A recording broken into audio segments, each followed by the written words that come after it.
Ciao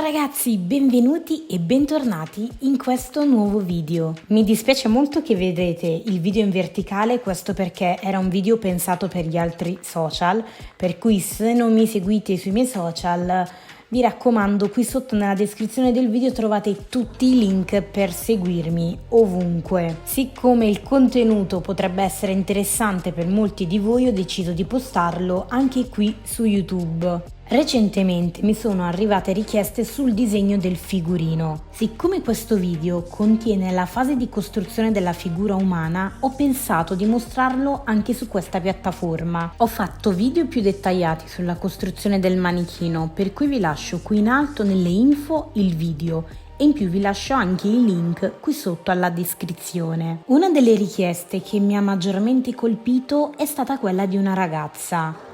Sa disegnare solo su iPad con figura già impostata e mi ha chiesto di poterle insegnare a disegnare su carta. Iniziare a disegnare in digitale, prima ancora di iniziare a farlo su carta, è un errore enorme, perché vi metterà di fronte a delle difficoltà enormi.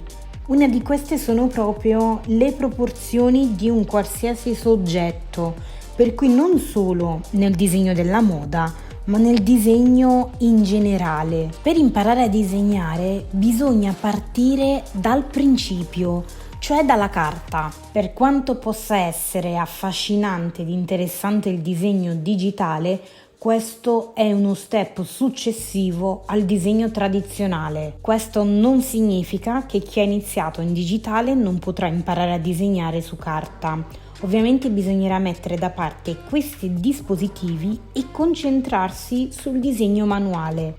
Un altro consiglio che voglio darvi è quello di imparare a disegnare bene ogni singola parte della figura umana, come le mani, i piedi, il volto e i capelli. Questo vi serve per avere tutte le competenze necessarie per poter stilizzare un figurino. Non sono d'accordo con il pensiero di alcuni YouTuber, il quale sostengono che non è necessario saper disegnare bene alcuni elementi perché tanto non vengono ritenuti importanti. Questo non è assolutamente vero, perché vi sono diverse mansioni in cui vengono richieste determinate abilità. Vi faccio un esempio per il figurino delle celebrity. In questo caso è richiesto il volto uguale al personaggio e se ha una corporatura particolare deve avere le caratteristiche opportune.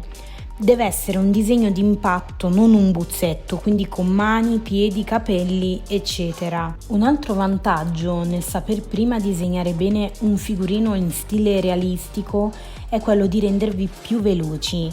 Che cosa voglio dire con questo? Il disegno realistico richiede tante ore perché è pieno di dettagli.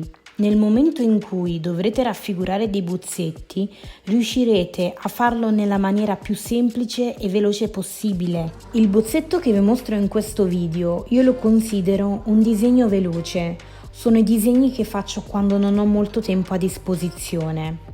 Per questo bozzetto ho impiegato non più di un'ora. Una volta che sviluppate al massimo le abilità del disegno, sarete più veloci nel disegnare qualsiasi cosa, perché vi risulterà tutto automatico e stilizzare vi sarà molto semplice.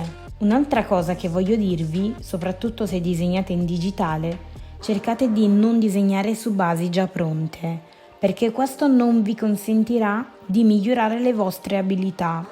Piuttosto vi preparate delle pose pronte all'occorrenza ma che avete fatto voi. Questa è una cosa che faccio anche io per velocizzare i tempi e lo faccio sia per il disegno digitale che per il tradizionale.